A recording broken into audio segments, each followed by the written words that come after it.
that post. Looks like Crazy Creepers are looking to get some green cubes out into their robot. The Sparkles pushing some more reds off. That's 5 points for each red knocked off the post. Crazy Creepers getting 2 into that goal. As we get down to 35 seconds, you can now switch drivers.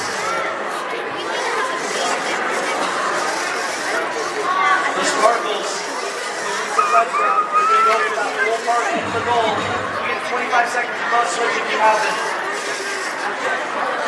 Crazy Creepers trying to grab some more greens to score into the goal. The Sparkles with a full park. Crazy Creepers going for a park as well. And it looks like both teams will manage to get the park at the end.